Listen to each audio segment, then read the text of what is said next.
أعوذ بالله من الشيطان الرجيم. بسم الله الرحمن الرحيم. السلام عليكم ورحمة الله وبركاته. وعليكم السلام ورحمة الله وبركاته. الحمد لله الحمد لله حمدا كثيرا طيبا مباركا فيه كما يحب ربنا ويرضى. أشهد أن لا إله إلا الله وحده لا شريك له، وأشهد أن محمدا عبده ورسوله صلى الله عليه وسلم، المبعوث رحمة للعالمين الذي لا نبي بعده. اللهم فصل وسلم وبارك وأنعم على هذا النبي الكريم وعلى آله وصحبه ومن تبعهم بإحسان إلى يوم الدين. أما بعد، kaum muslimin wal muslimat, hadirin wal hadirat, Bapak Ibu jamaah Masjid Surau Darul Jannah yang semoga senantiasa dirahmati dan dimuliakan oleh Allah Subhanahu wa taala. Amin. Puji syukur kehadirat Allah Azza wa Jalla. Allah Subhanahu wa taala senantiasa memberikan kepada kita berbagai macam nikmat dan karunia, sehingga pada subuh ini kita berkumpul di rumah Allah Subhanahu wa taala untuk melaksanakan ibadah dan ketaatan kepadanya, serta menghadiri majlis ilmu, mempelajari Al-Quranul Karim. Kemudian salawat dan salam kita mohonkan kepada Allah Muhammad sallallahu alaihi wasallam. Allahumma salli ala Muhammad, kepada ummahatul mu'minin, kepada para sahabat dan orang-orang yang mengikuti beliau dengan benar hingga hari kiamat. Amin. Bapak Ibu yang dirahmati oleh Allah Subhanahu wa taala, kembali kita melanjutkan kajian tafsir Al-Qur'an. Pada pertemuan sebelumnya kita membahas tafsir Al-Baqarah ayat 138 sampai 139. Insyaallah taala pada kesempatan ini kita lanjutkan dengan ayat 140 sampai 142. Al-Baqarah 140 sampai 142. Di ayat 140 Allah Subhanahu wa taala berfirman, Am taquluna inna Ibrahim wa Ismail wa Ishaq wa Ya'qub wal asbat kanu hudan aw nasara Qul a antum a'lamu amillah wa man azlamu mimman katama shahadatan 'indahu minallah wa ma Allahu bighafilin 'amma ta'malun. Ataukah kamu wahai orang-orang Yahudi dan Nasrani mengatakan bahwasanya Ibrahim, Ismail, Ishaq, Ya'qub dan anak cucunya adalah penganut Yahudi dan Nasrani? Katakanlah, apakah kamu yang lebih tahu dibandingkan Allah? Dan siapakah yang lebih zalim dibandingkan orang-orang yang menyembunyikan persaksiannya dari Allah yang terdapat pada dirinya? Dan Allah tidak akan pernah lengah terhadap apapun yang kamu kerjakan. Ayat ini, Bapak Ibu rahmati Allah Subhanahu wa taala, menunjukkan betapa ingkarnya dan kafirnya orang-orang Yahudi dan Nasrani dengan segala bentuk penjelasan Allah Subhanahu wa taala, bukan hanya di Al-Qur'an, baik di Taurat maupun Injil, yang menjelaskan bahwasanya Ibrahim dan anak cucunya mereka semua muslim. Maka Ibrahimu Yahudiyyan wala Nasraniyyan walakin kana hanifan musliman wa ma kana minal musyrikin. Ibrahim itu bukanlah Yahudi, bukanlah Nasrani, akan tetapi seorang Muslim yang hanif, Muslim yang lurus beribadah kepada Allah. Dan Ibrahim tidak pernah mempersekutukan Allah. Namun Yahudi tetap mengatakan Ibrahim dan anak cucunya mereka semua Yahudi. Nasrani juga tetap mengatakan Ibrahim dan anak cucunya mereka semua Nasrani. Begitu mereka terus membuat tipu daya, menentang ayat-ayat Allah Subhanahu wa ta'ala. Makanya Allah tantang mereka pada ayat ini, Qul a'antum a'lamu amillah. Apakah kalian yang lebih tahu dibandingkan Allah Subhanahu wa ta'ala? Wa man azlamu mimman katama syahadatan 'indahu min Allah. Tidak ada orang yang lebih zalim, yang lebih aniaya dibandingkan orang-orang yang menyembunyikan kebenaran yang ada pada dirinya yang bersumber dari Allah. Wa mallahu bighafilin 'amma ta'malun. Dan Allah enggak akan pernah lalai terhadap apa saja yang kalian kerjakan. Orang Yahudi Nasrani senantiasa membuat tipu daya, memutarbalikkan ayat Allah, berusaha menyesatkan umat Islam agar kita semua tersesat, murtad, menganut agama mereka. Walan tarda 'anka al-yahud walan nasara hatta tattabi'a millatahum. Orang-orang Yahudi Nasrani tidak akan pernah ridha kepadamu wahai umat Islam sampai kamu menganut agama mereka. Mereka akan melakukan berbagai macam cara tipu daya, propaganda. Di antara bentuknya adalah mengatakan Ibrahim dan anak cucunya mereka semua Yahudi dan Nasrani. Berikutnya ayat 141. Tilka ummatun qad khalat laha ma kasabat wa lakum ma kasabtum wa la tus'aluna 'amma kanu ya'malun. Itulah umat yang telah berlalu, bagi mereka apa yang telah mereka kerjakan, dan bagimu apa yang telah kamu kerjakan, dan kamu tidak akan diminta pertanggungjawaban terhadap apa yang mereka kerjakan. Ayat 141 ini merupakan pengulangan yang sama dari ayat 134. Ya, ini sama, maknanya, lafaznya sama. Dan pernah kita bahas, yaitu Al-Quranul Karim memuat kisah-kisah umat terdahulu, kisah yang nyata, bukan dongeng, bukan fiktif. Di antara tujuan Al-Quran diturunkan untuk menceritakan kisah-kisah, baik kisahnya orang saleh maupun kisahnya orang-orang kafir. Nahnu naqussu 'alaika ahsanal qasasi bima awhayna ilaika hadzal Qur'an. Sesungguhnya kami menurunkan Al-Quran untuk menceritakan kepadamu kisah-kisah umat terdahulu, kisah yang terbaik, untuk diambil pelajarannya. Kalau kisah orang-orang yang saleh, maka kita meneladaninya, mencontohnya, mengikuti apa yang mereka kerjakan.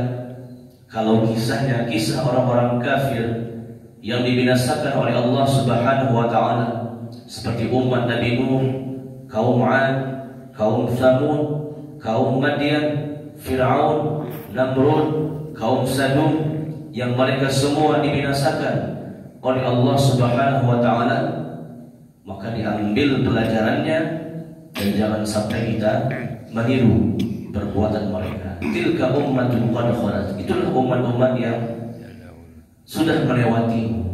Ada yang baiknya, ada yang buruk. Laha ma kasabat wa lakum ma kasabtum.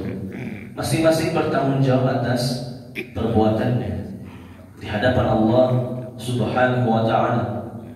Wa la tus'aluna 'amma kanu ya'malun. dan kamu tidak akan diminta pertanggungjawaban atas perbuatan umat-umat yang terdahulu. Dengan berakhirnya ayat 141, maka alhamdulillah berhasil menamatkan tafsir dari juz 1. Alhamdulillah. Dan sekarang kita masuk kepada juz yang kedua, ayat 142, juz sayaqul sufaha'u minan nas. Bapak Ibu dirahmati oleh Allah Subhanahu wa taala, di ayat 142 Allah taala berfirman, sayaqulu sufaha'u minan nas ma wallahum an qiblatihim allati kanu 'alayha qul lillahil masyriq wal maghrib yahdi man yasha'u ila siratin mustaqim. Orang-orang yang kurang akalnya akan mengatakan, apakah sebab yang memalingkan mereka orang muslim dari kiblat mereka yang terdahulu? Katakanlah wahai Muhammad, milik Allah lah timur dan barat. Allah memberikan petunjuk kepada siapa yang Dia kehendaki kepada jalan yang lurus. Ayat ini Bapak Ibu dirahmati oleh Allah Subhanahu wa taala menceritakan seputar tahwilul qiblat. Tahwil kiblat, perpindahan kiblat.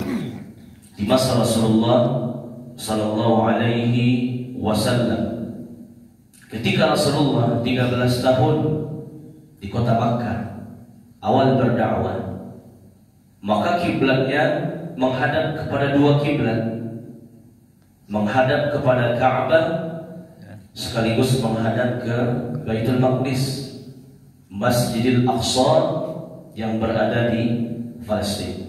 Ini pada awal Islam, 13 tahun awal di Makkah.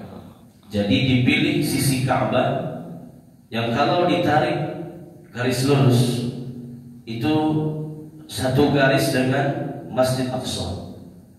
Ini 13 tahun awal di Makkah.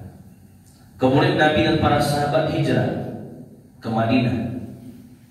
Dengan hijrahnya ke Madinah, tidak bisa lagi kiblat itu sekaligus, karena kota Madinah berada di utara Makkah, sehingga Makkah berada di selatan. Jadi harus memilih salah satu dari arah kiblat. Maka awal tahun, setahun pertama atau beberapa bulan pertama Nabi hijrah di Madinah, maka Allah pilihkan kiblat ke arah Baitul Maqdis saja, ke arah Masjidil Aqsa, selama kurang lebih 16 bulan atau 17 bulan lamanya, sesuai dengan hadis Al-Barra bin Azib radhiyallahu anhu, "Shallaina ma'a Rasulillah sallallahu alaihi wasallam 16 atau 17 syahran nahwa Baitul Maqdis." Kami selama 16 atau 17 bulan pertama di kota Madinah salat bersama Rasulullah sallallahu alaihi wasallam ke arah Baitul Maqdis. Setelah 17 bulan menghadap Baitul Maqdis, maka Allah Subhanahu wa taala menurunkan perintah yang terakhir yang berlaku di masa itu sampai sekarang, sampai akhir zaman, yaitu menghadapkan kiblat ke Ka'bah. Perintahnya terdapat dalam surat Al-Baqarah 144. Fawalli wajhaka syatral masjidil haram wa haitsuma kuntum fawallu wujuhakum syatara. Hadapkanlah wajahmu ke arah Masjidil Haram, yaitu Ka'bah.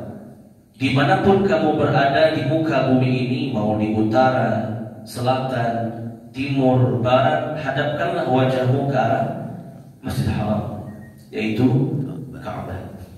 Para sahabat semuanya patuh, nggak ada yang membantah, nggak ada yang protes kepada Rasulullah Sallallahu Alaihi Wasallam, karena Rasulullah itu berkata sesuai wahyu Allah. bukan berkata sesuai perasaan, bukan berkata sesuai logika, tidak. Wa ma yantiqu 'anil hawa in huwa illa wahyu yuha. Muhammad itu tidak pernah berkata dengan hawa nafsunya. Muhammad sallallahu alaihi wasallam berkata sesuai wahyu dari Allah. Semua sahabat ikut, gak ada yang protes. Yang menimbulkan perselisihan adalah as-sufaha'u minan nas, orang-orang bodoh di antara manusia. Orang-orang bodoh di sini yang dimaksud oleh Allah adalah orang-orang munafik dan orang-orang Yahudi. Di Madinah ada orang-orang munafik, pura-pura beriman. Mereka sebenarnya tetap kafir, tapi pura-pura beriman, pura-pura Islam. Dan juga di Madinah ada orang Yahudi yang tinggal di sana, dari kabilah Bani Quraizah, Bani Nadir, dan Bani Qainuqa. Mereka lah yang membuat permusuhan. Ma wallahu an qiblatihim allati kanu 'alaiha. Kenapa ini Muhammad dan para sahabatnya pelin-pelan? Ya, kok pindah-pindah terus kiblatnya? Di Makkah kiblatnya ke Ka'bah dan Masjidil Aqsa. Pas awal-awal di Madinah menghadap Masjidil Aqsa saja. Sekarang pindah lagi ke Ka'bah. Ma wallahu an qiblatihim allati kanu 'alaiha. Apa-apaan ini? Kenapa Muhammad dan pengikutnya terus mengubah-ubah arah kiblatnya? Ini adalah sekali lagi propaganda, ya, tipu daya orang-orang kafir, orang-orang Yahudi Nasrani. Innahum yakiduna kaida wa akidu kaida famahilil kafirina amhilhum ruwaida. Sesungguhnya orang-orang kafir yakiduna kaida, memang seperti itu. Di setiap zamannya akan membuat permusuhan, pertentangan, membuat tipu daya. Innahum yakiduna kaida. Orang-orang kafir itu gak akan pernah berhenti membuat tipu daya. Wa akidu kaida. Dan nanti aku yang akan membalas tipu daya mereka. Famahilil kafirina amhilhum ruwaida. Biarkan orang-orang kafir itu membuat tipu daya, nanti mereka akan tertipu dengan sendirinya. Adapun orang beriman, orang Islam tetap berpegang teguh dengan agamanya, meskipun orang-orang kafir senantiasa membuat tipu daya. Qul lillahil masyriqu wal maghrib. Katakanlah wahai Muhammad kepada orang-orang bodoh itu, Yahudi, Nasrani, orang-orang kafir, orang-orang munafik, lillahil masyriqu wal maghrib. Arah timur dan barat, arah mata angin, semuanya milik Allah. Allah yang berhak menentukan kiblat ini. Kiblat ini bukan karena diriku, kata Nabi Muhammad SAW, tapi murni perintah dari Allah Subhanahu wa ta'ala. Yahdi man yasha'u ila siratin mustaqim. Allah akan menunjuki siapa yang Dia kehendaki kepada jalan yang lurus. Perpindahan kiblat enggak ada lagi. Berakhir di sini dengan perpindahan ke arah Ka'bah. Berlaku semasa-masa itu sampai sekarang, sampai nanti akhir zaman. Namun di masa Rasulullah telah dijelaskan tadi, terjadi perpindahan arah kiblat sebanyak 3 kali. Ini murni berasal dari Allah Subhanahu wa ta'ala. Dalam ilmu usul fikih disebut dengan nasikh wal mansukh. Ada hukum baru yang menghapuskan hukum lama. Itu pun hanya terjadi di masa Nabi masih hidup. Setelah Nabi wafat, tidak ada lagi perubahan, penambahan, pengurangan, tidak ada. Al-yawma akmaltu lakum dinakum wa atmamtu alaikum ni'mati wa raditu lakumul Islam dinan. Dalam surah Al-Maidah ayat yang ketiga. Dan kata sebagian ulama, inilah ayat yang terakhir yang Allah turunkan dari Al-Quran. Al-yawma akmaltu lakum dinakum. Hari ini telah aku sempurnakan agama. Enggak akan ada lagi penambahan dan pengurangan. Wa atmamtu alaikum ni'mati. Dan aku sempurnakan untukmu nikmatku. wa raditu lakumul Islam dinan, dan aku telah meridai Islam sebagai agama. Adapun di masa Rasul masih mungkin terjadi perubahan yang berasal dari Allah, bukan berarti Allah ralat, tidak. Ini untuk menguji imannya orang beriman, apakah mereka betul-betul patuh kepada Allah atau tidak. Kalau Allah zat yang maha sempurna, zat yang maha benar, tidak mungkin Allah pelan dalam menetapkan hukum. Tapi ini sebagai ujian keimanan. Benar tidak orang ini beriman atau tidak? Apakah dia akan mengikuti perubahan yang ditentukan oleh Allah Subhanahu wa taala, atau dia termasuk orang-orang yang bodoh yang tidak siap dengan perubahan yang ditetapkan oleh Allah Subhanahu wa taala. Allah taala alam bisawab. Inilah kajian tafsir kita pada subuh ini, Al-Baqarah 140 sampai 142. Silakan kalau ada Bapak Ibu yang pertanyaan, silakan. Waalaikumsalam.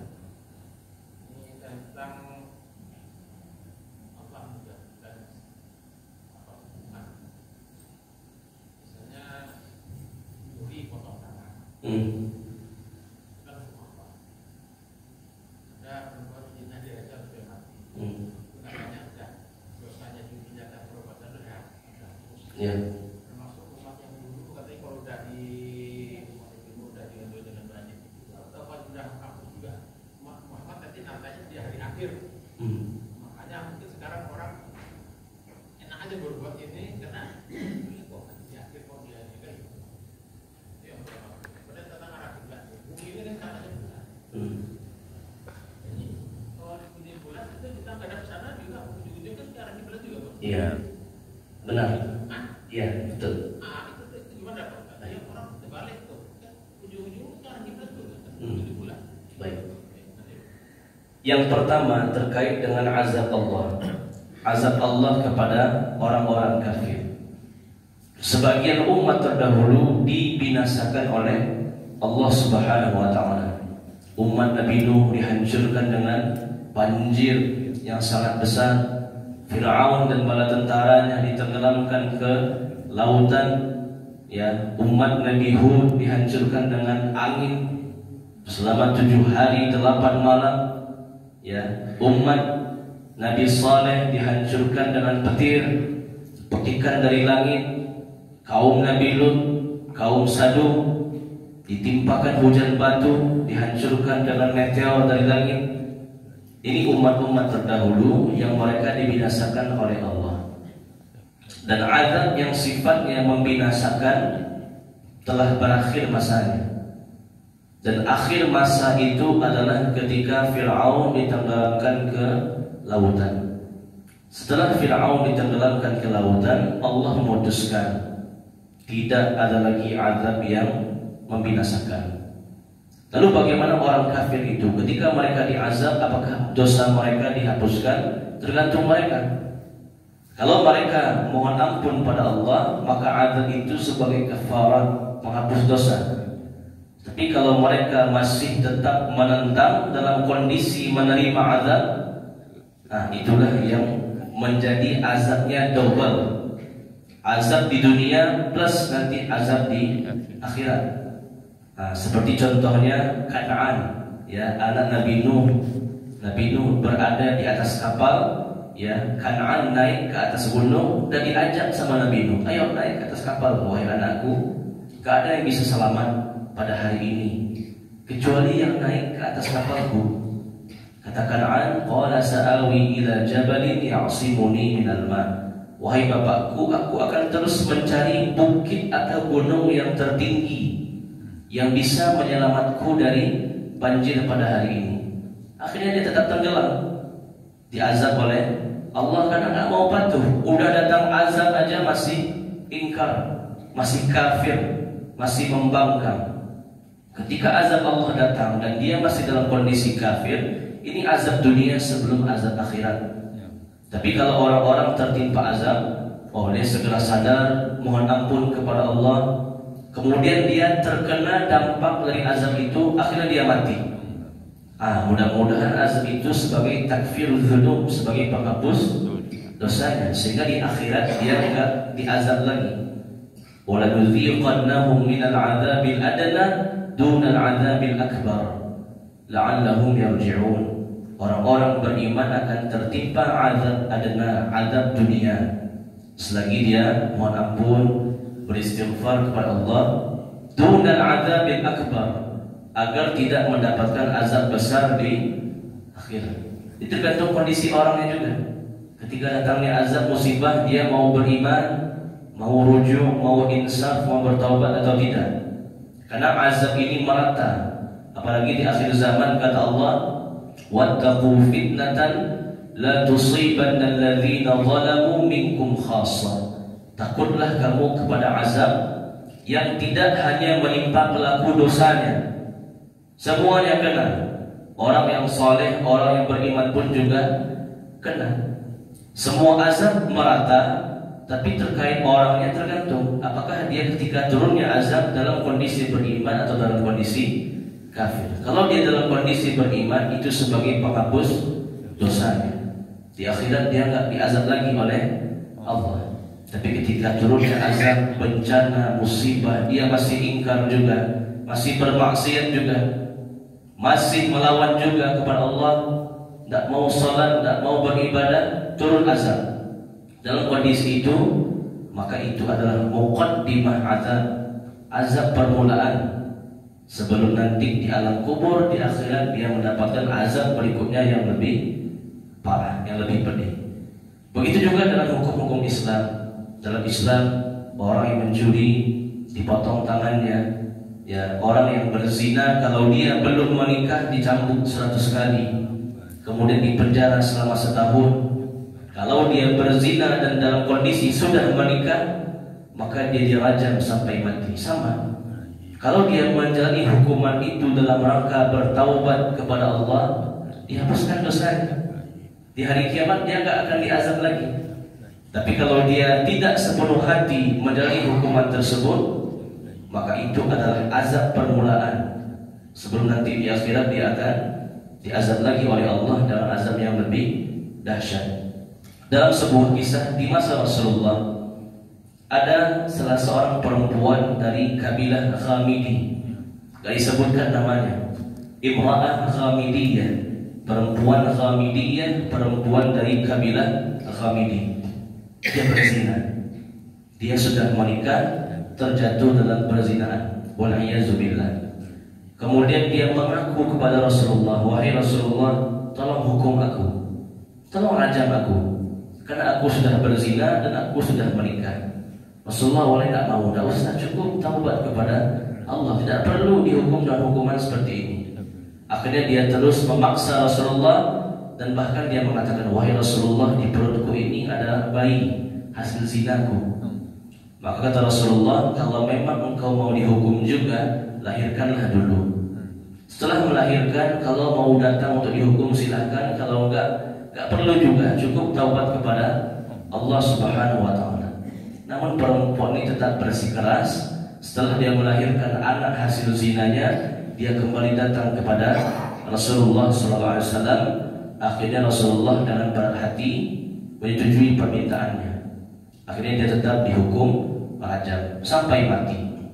Sebagian sahabat melempar batu, dan darah dari perempuan itu muncrat mengenai wajah salah seorang sahabat.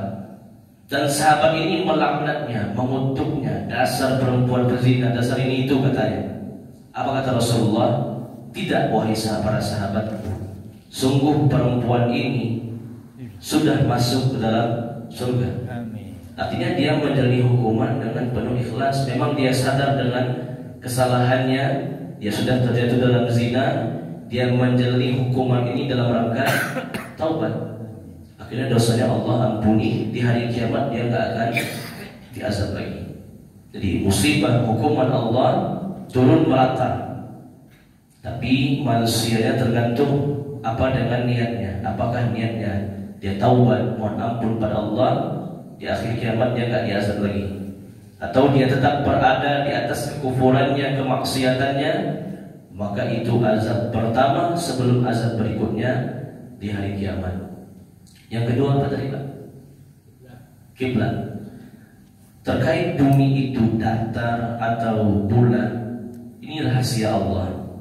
Memang sekarang kita manusia dengan ilmu pengetahuan yang ada melihat bumi itu bulat.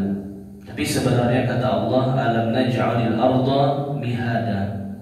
Apakah kamu tidak melihat bahwasanya bumi ini mihada, dihamparkan, hamparan yang luas.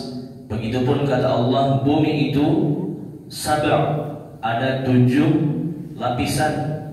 Kita ini hanya berada di lapis pertama, di kerak-keraknya. Kita belum pernah melihat kepada lapis kedua, ketiga, keempat, kelima, keenam, ketujuh. Berapa dalamnya? Apalagi dalam beberapa ayat Al-Quran Allah mengatakan, Allahul ladzi khalaqa sab'a samawatin wa minal ardi mithlahun. Allah menciptakan langit 7 lapis. Begitupun Allah menciptakan bumi juga 7 lapis, dengan lapisannya dan juga dengan ukurannya. Berapa ukuran langit? Kata Rasulullah SAW, langit itu tidak berhimpitan. Langit satu dihimpit dengan langit kedua, langit kedua dihimpit dengan langit ketiga. Tidak. Kata Rasulullah, antara satu langit dengan langit berikutnya, misalkan langit satu dengan langit dua, ada jarak ruang hampa yang panjang. Jarak ruang hampa ini 5.000 tahun. Ya, dari langit pertama ada 5.000 tahun, baru kemudian langit kedua. Dari langit kedua yang juga besar ada jarak 5.000 tahun menuju langit ketiga. Begitu seterusnya sampai langit ke-7. Hadisnya sahih. Begitu juga dengan bumi. Sebagaimana Allah menciptakan langit 7 lapis dengan lapisannya, dengan ukurannya, wa minal ardi mithlahun. Begitu juga dengan bumi pun 7 lapis dan ukurannya juga besar. Kita ini makhluk yang terus meneliti dengan ilmu pengetahuan. Mungkin sekarang kita hanya melihat bumi itu bulan dengan galaksi Bima Sakti, dengan planet-planet yang ada. Mungkin hanya sebatas itu. Nanti bergantinya zaman, bergantinya masa, ilmu semakin berkembang, maka akan semakin terbukti bahwasanya alam naj'alil arda mihada. Bukankah kami telah menjadikan bumi itu hamparan? Wal jibala autada, gunung-gunung sebagai kuncinya, sebagai pasaknya. Dan bumi ini punya 7 lapis. Ini kan belum terbuka, belum terungkap sama sekali. Orang Rusia pernah berusaha menggali bumi sejauh 200 km ke dalam selama 30 tahun. Ya, kata para ilmuwan itu hanya 0,2% dari dalamnya bumi. Padahal dia sudah berpuluh tahun menggali bumi. Ternyata itu hanya 0,2%. Berarti bumi itu masih jauh ke dalam. Dan kata Allah, bumi yang terdalam disebut dengan Sijjin. Dan Sijjin merupakan tempat yang sangat panas. Alam barzakhnya orang-orang kafir diazab di sana. Masih banyak hal-hal yang belum terungkap. Sekarang kita mematuhi perintah Allah, menghadaplah ke kiblat, hadapkan. Aina ma takunu, dimanapun kamu berada, hadapkanlah wajahmu ke arah kiblat. Meskipun sekarang kita memandang bumi itu bulat, ya, oval dan lain sebagainya, berotasi, berevolusi, namun sebenarnya bumi itu mihada, bumi itu hamparan. Kembalikan ilmunya kepada Allah Subhanahu wa ta'ala. Ya, Allah Al-Masya.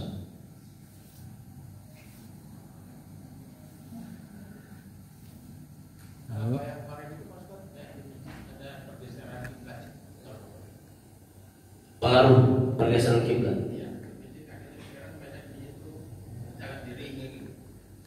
Ya, bumi itu memang bergerak.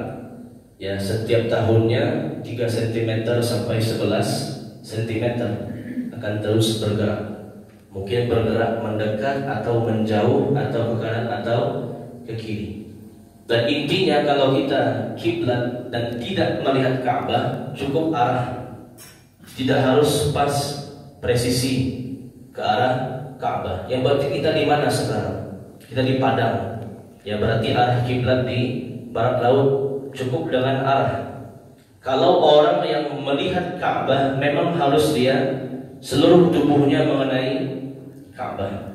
Makanya orang buat lingkaran di Ka'bah. Karena dia melihat Ka'bah, dia harus mula amah itu semua tubuhnya mengenai Ka'bah. Tapi kalau orang yang jauh, apalagi kita sangat jauh dari Ka'bah, sangat jauh. Kalau kita miring dikit, itu sudah meleset kemana-mana, jauh melesetnya. Meskipun hanya 0, sekian derajat, itu sudah meleset kemana-mana. Belum lagi kalau masjidnya mungkin lebih besar, lebih lebar dari Ka'bah. Yang dapat Ka'bah, kalaupun akurat, itu hanya beberapa saf di tengah, saf-saf samping nggak dapat. Nah, jadi orang yang jauh, syatra, arah, cukup arah dari Ka'bah. Kemana arahnya? Kita di sini berarti ke arah barat laut. Orang di Amerika arah timur, orang di Jepang arah barat misalkan, orang di Rusia arah selatan, begitu. Orang yang jauh cukup dengan arah, tidak harus pas. Kompasnya 0 derajat ke arah Ka'bah cukup mustahil, cukup susah untuk memprediksinya. Bumi terus berjalan kecuali kalau arahnya betul-betul sudah berubah. Dengan berjalannya bumi, bergantinya arah-arah, akhirnya pada awalnya barat menjadi utara, memang harus diubah.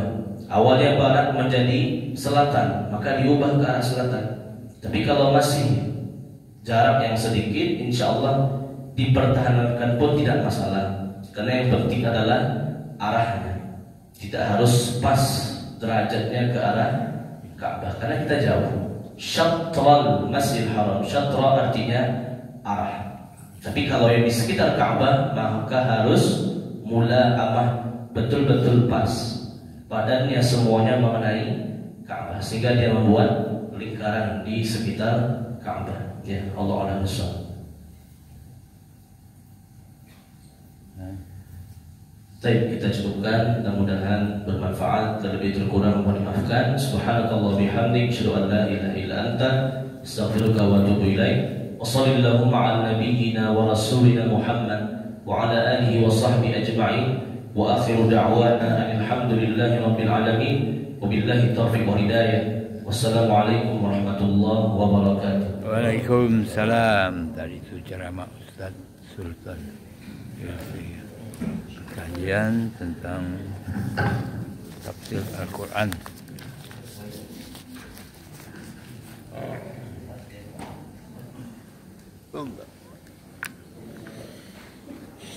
Allah, Akbar.